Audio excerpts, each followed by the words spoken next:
Ma ei ütleks, et mu mees loll oleks. Aga kui mina küsisin, kuidas kirjutatakse Pärnu, siis tema küsis, kas jügi või järv. Facebook on ainuke koht, kus sa oled normaalne, kui sa räägid seinaga.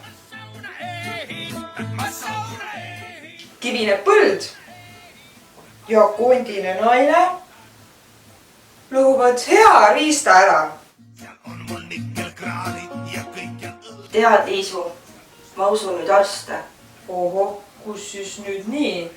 Muidu sa ei uskunud ei arste ega poliitikuid.